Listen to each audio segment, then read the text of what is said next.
terrible thing.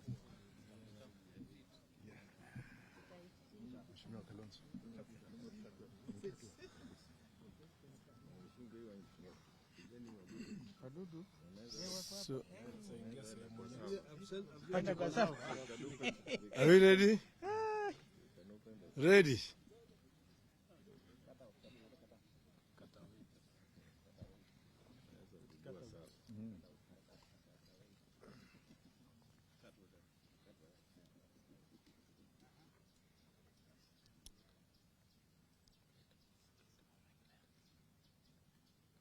Felix, you give a signal.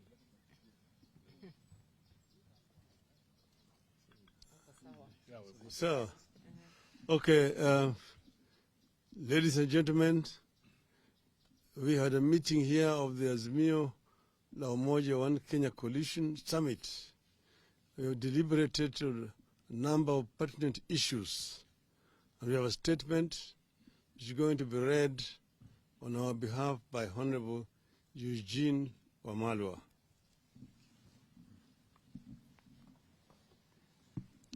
Thank you very much, Your Excellency. Ladies and gentlemen, this is a press statement by Azimio La Umoja One Kenya Coalition Party. Azimio leadership and our delegation to the bipartisan talks had a meeting today, and we received a progress report on the talks and events leading to the decision by our team to declare a statement and suspend the talks. The meeting discussed in detail the continuing attacks on Azimio La Umoja by Kenya Kwanza, despite our protests and express provisions of the Constitution. A number of issues emerged. First, the talks appear to have proceeded well until yesterday, when our delegation tried to move into substantive issues. As Kenyans are aware, our substantive issues remain as follows. 1. Immediate steps to lower the cost of living.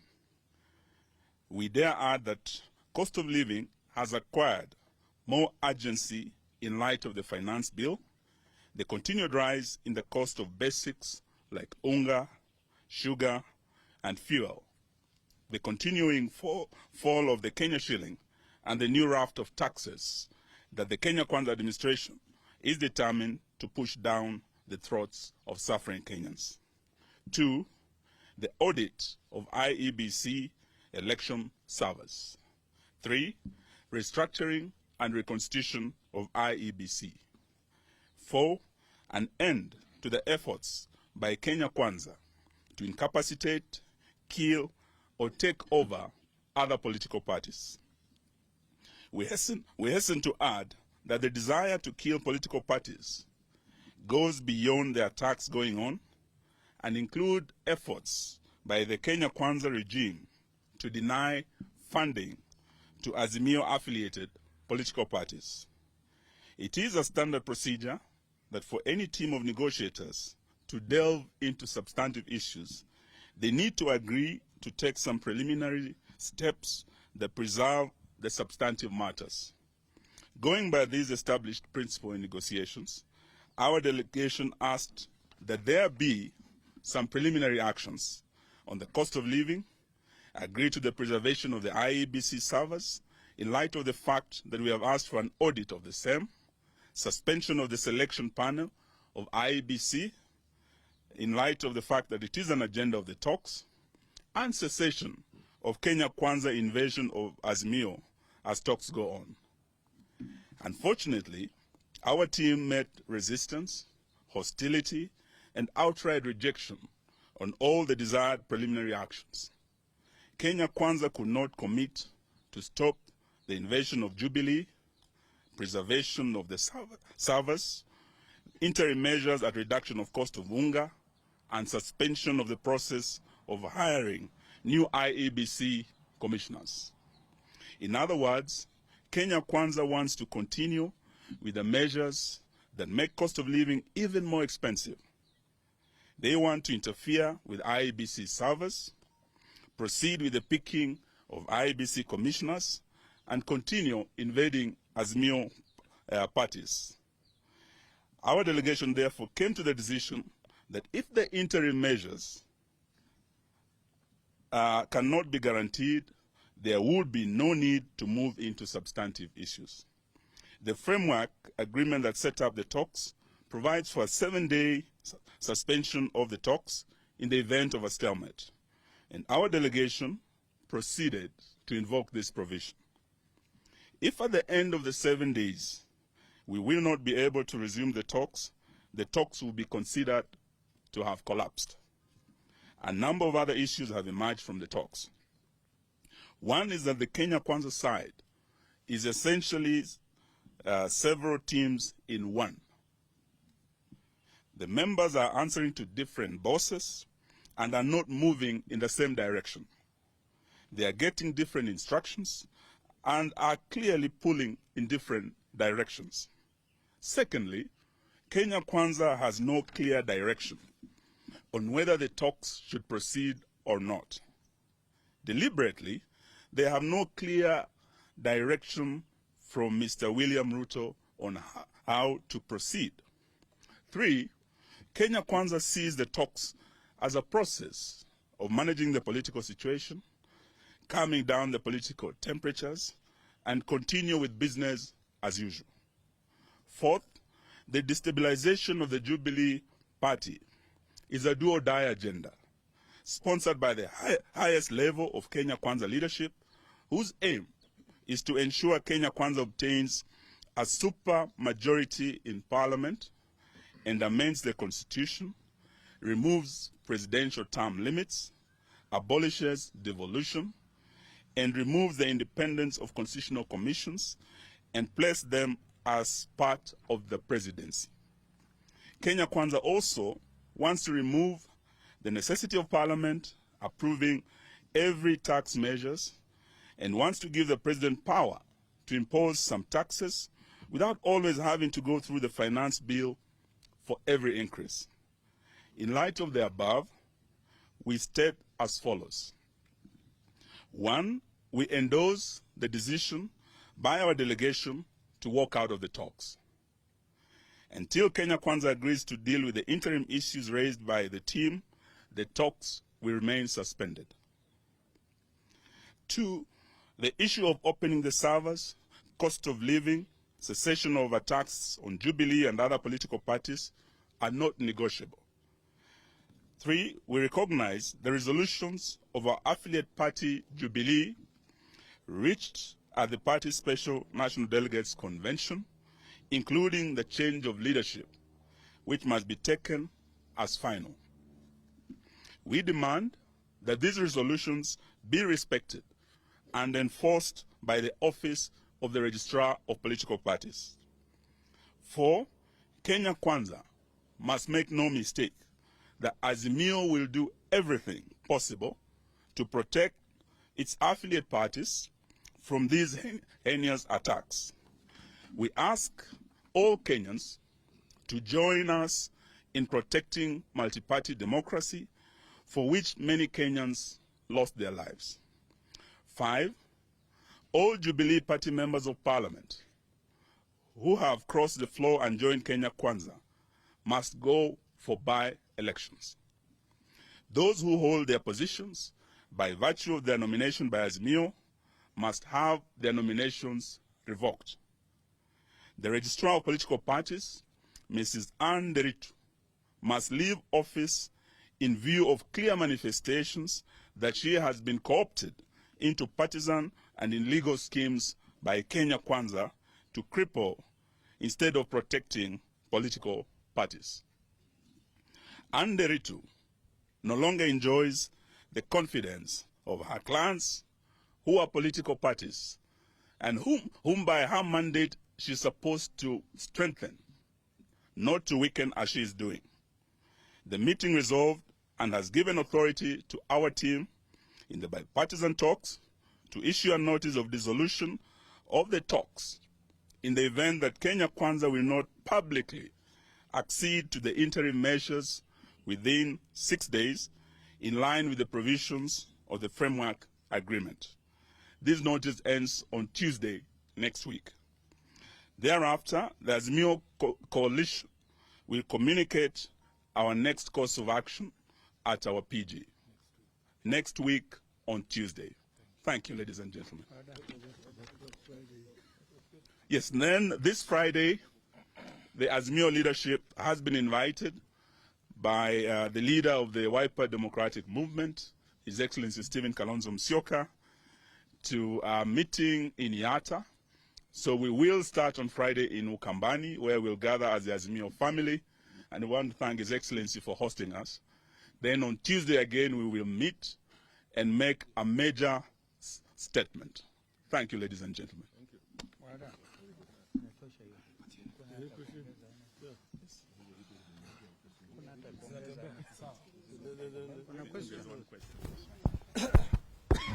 Thank you so much.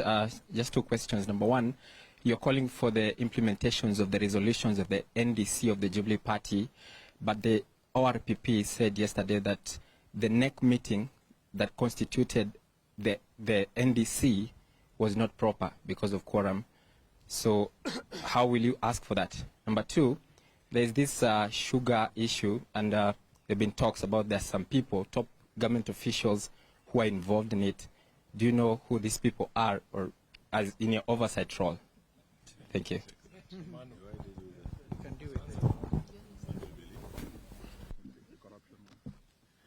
you. I think it is important to let the public know that the special delegates, special national delegates conference that we had at Gong Race Course on Monday, the 22nd, was convened by the party leader, His Excellency Uhuru Muigai Kenyatta. Our party constitution does not require a NEC resolution for the party leader to convene the NDC. So we see the Register of Political Party on a very interesting mission here to hunt for reasons to just kill political parties in this country. Clearly, we saw her backdating letters, issuing letters like the letters that she is trying to use to justify her cause are dated 19th. And when we asked her, she said she had delivered the letters through the email. And you can easily, you know, when you want to lie, you need to do some homework. This is a printout of the time and the date the email was sent. And I can read it for you. The email was sent on the 22nd of May. That is Monday, at 8 o'clock in the night. After the NDC. But the letter is dated 19th of May, last week. I got the physical copy yesterday when I went to her office. This is just one of the examples of how she has continued to misuse the office and execute other mandates other than what was given to her. The letter that she is trying to quote was sent to her by Kanini Kegega.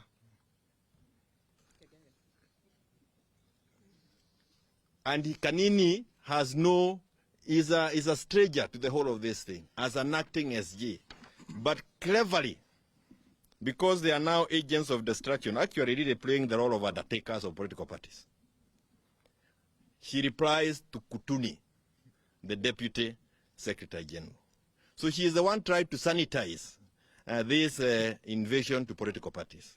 And I agree and want to say that if we do not rise up as Kenyans, this may be the end of even new people coming to cover an alternative view to that of a government.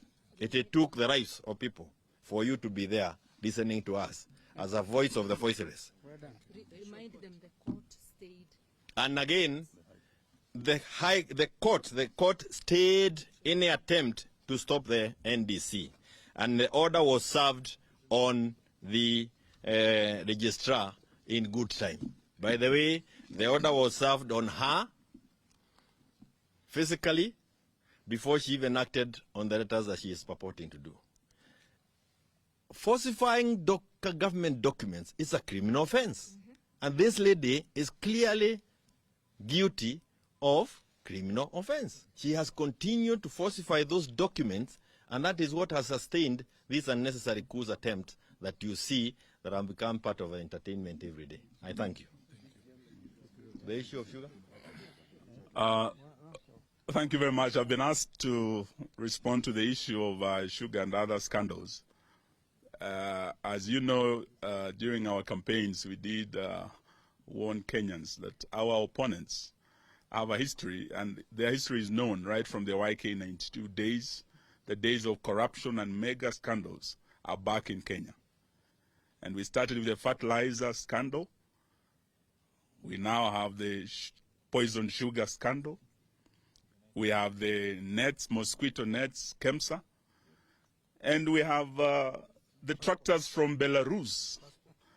That is another scandal in the making in the transport sector. Today, we were just addressing ourselves to the immediate changes that have taken place.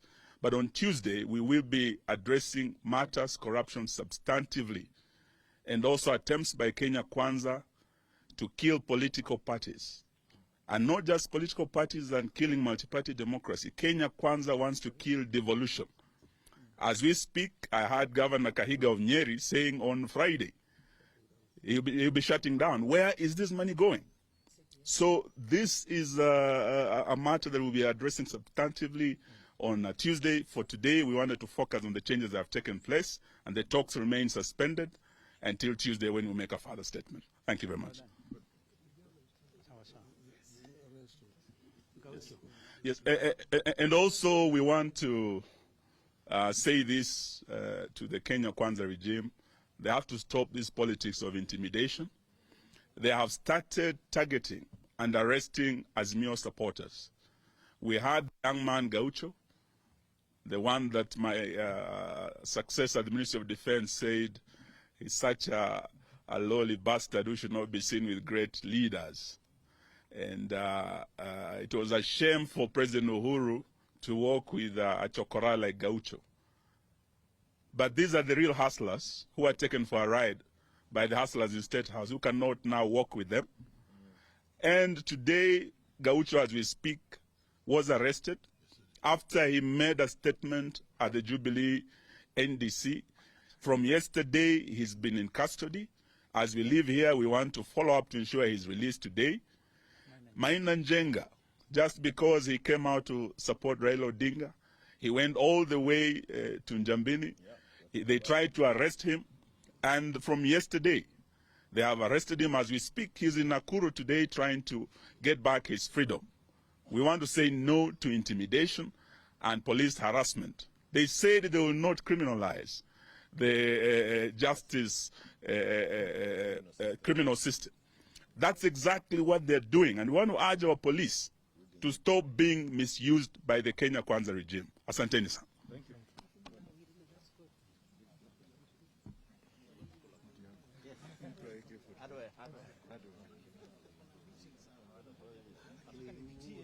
Kutoka hapo hivi na